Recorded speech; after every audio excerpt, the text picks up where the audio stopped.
Welcome to Mike's Motorworx, and today we got part 2 of putting, well, Project Fastfish on the rotisserie. Today we are going to actually put the car on the rotisserie, get it balanced so that I can work on the underside of the vehicle and work on some of the things that's, well, harder to get to. You don't want to miss it, so check it out.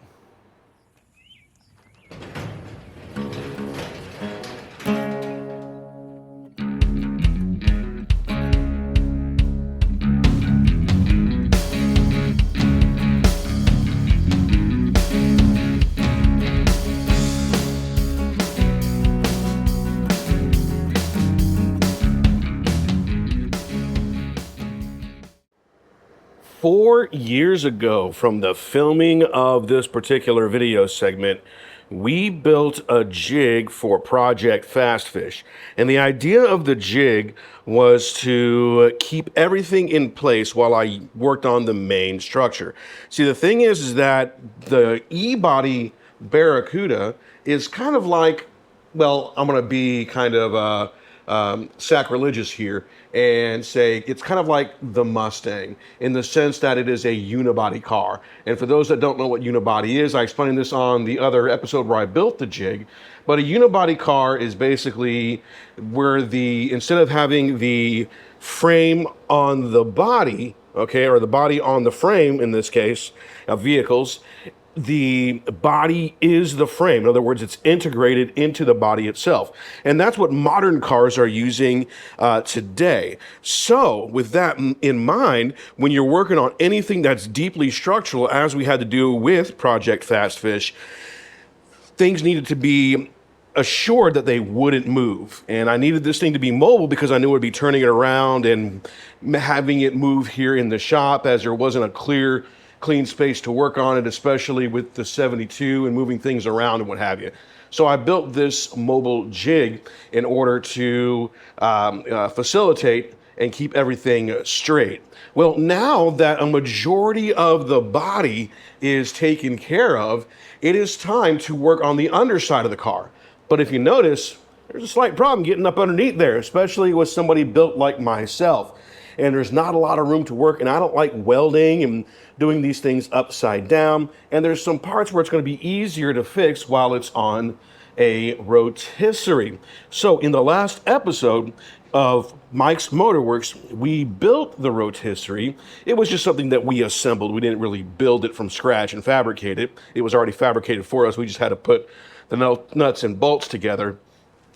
But we needed to take this car from the point where it's on the jig and basically use the analogy like I said before, treat it like a chicken. We need to be able to turn it and work on its backside so I could take care of the underparts and easily access some of these things that need to be cleaned up and what have you. Now, if you have a lift in your garage, this is so easy because you could just put the car on the lift and move the jig off, and boom, there you go. And bolt it, raise it up, and then lower it back down and just put it on the rotisserie. Unfortunately, our lift is all the way behind us through grass and so on. And it's easy to transport this because we fabricated a set of axles for this thing and a tongue on the front of this so that we can move this from that point back here, from Dad's shop to this shop. Well, the rotisserie won't move as easy, so we're going to need to do this without the lift in this setting. And there's a couple of concerns that we need to address. One is this right here. If you notice, while this may look like it's a matter of just raising the car up and lifting this out and moving it backwards, which might work, we have this up here that we also got to be concerned with. So effectively, we need to do the same thing, lift this up high enough where this will clear so we can move it backwards and out. I think it'll be really easy to do. The catch is how far back can we move it? And the catch is can we get it high enough to get it to clear those? And I think we might have a solution with that using 4x4s. The objective here is to put 4x4s across, okay, where it matches up with the frame of the car here, And up front there, of course, where your main supports are, you got a support running back here and a support running back over here. And go ahead and run those 4x4s across. Use 4 floor jacks, lift it, and then set it on jack stands. And then from there, we can line up the rotisserie. So let's see if that works or not.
These are the support brackets that we paid a little extra for the E-body.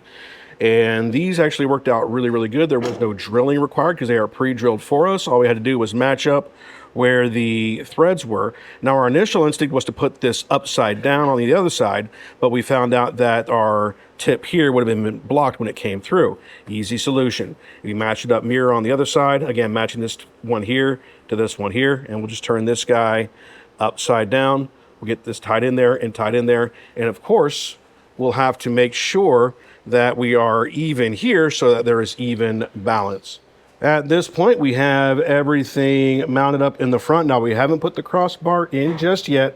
We'll do that after we have it on the load. Now, understand, we are still being supported by our 4x4s here. But looking back over here, we made sure that we had great symmetry between this point here and this point here, as well as this point here and that point, well, here.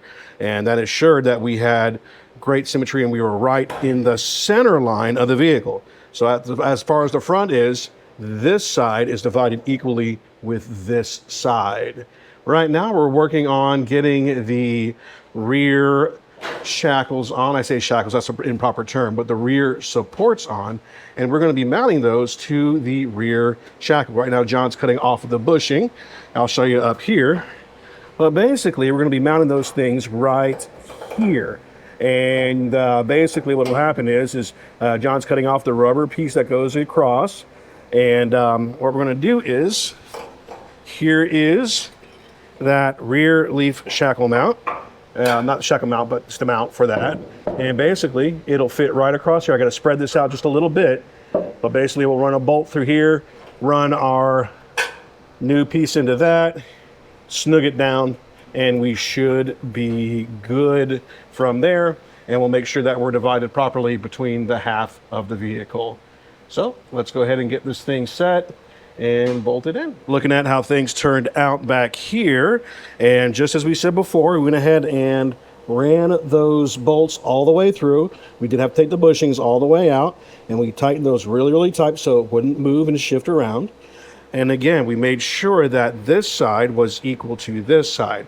Now, because of our particular car with the gas cap in the back, or the gas filler neck, it was really easy to get an eyeball onto where we were and to see if we were close. And of course, we made sure that this side is equal to this side to ensure that we don't have any bindage. Additionally, we went ahead and made our connections here with our center support, and we are now ready to lift the car with, well, using the bottle jacks here and on the other side, and get it off of the 4x4s that had been used for support up to this point. And my objective now is to go ahead and get it off of the 4x4s and then lower the car back down and then check to see where our gaps are here on the doors themselves, see if we've had any shifts. And then we need to take the doors off before we line everything up for our first spin.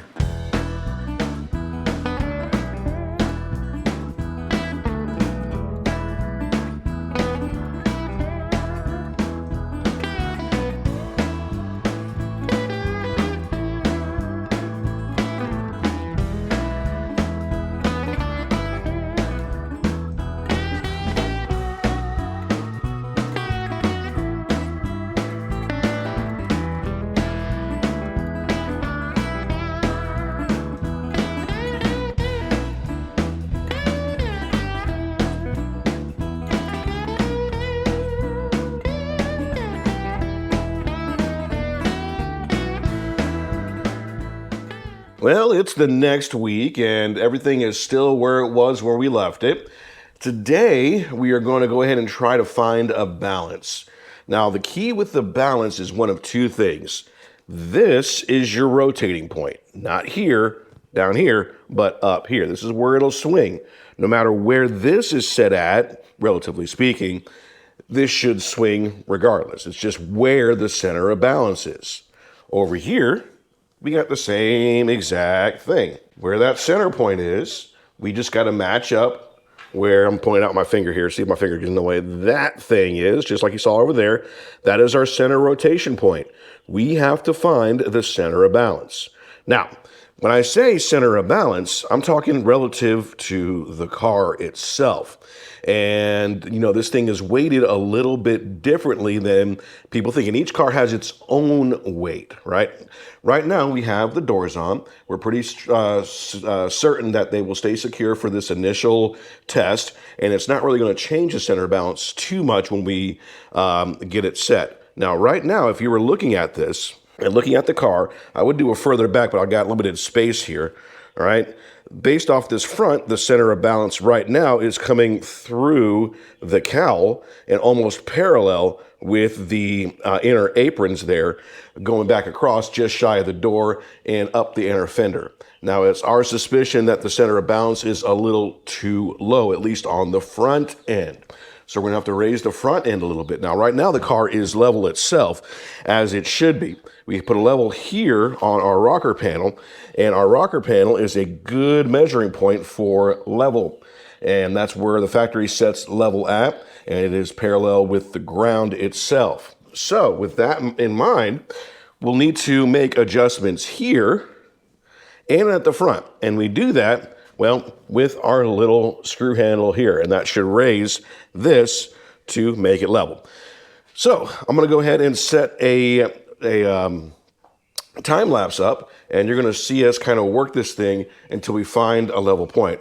Additional note in here, we're kind of tight on space, and so we couldn't line the car up nose end to back end this way, and there wasn't enough room to do a garage door to this end, so we had to kind of do it diagonally here, which you've heard me talk about this place before. It's not ideal, but we can make it work. And sometimes if you're a hobbyist, you don't have the most ideal circumstances, but you can make it work. So with that in mind, let's go ahead and see if we can get this thing spinning and spinning without a whole lot of effort on our end.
Alrighty, folks, here you go. We are now sitting, well, a little bit differently than we were before.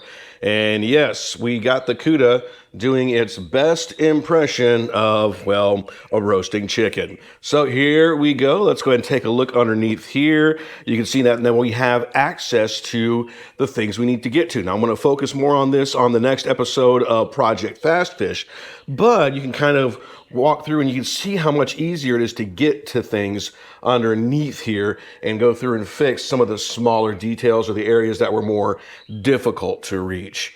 So thank you so very much for watching this episode of Mike's Motorworx. If you like what you see, don't forget to click the subscribe button and of course like it. And hey, if you got a hobbyist friend who's got a project such as this, have them watch this video, share it, and share the love here for Mike's Motorworx. And on our next episode here on the Mike's Motorworx channel, you're going to see us working on Project Fast Fish as we go through and look at some of the things that we need to address here on our 73 Fast Fish. And don't forget, if I can do it, you can do it. Thanks for watching.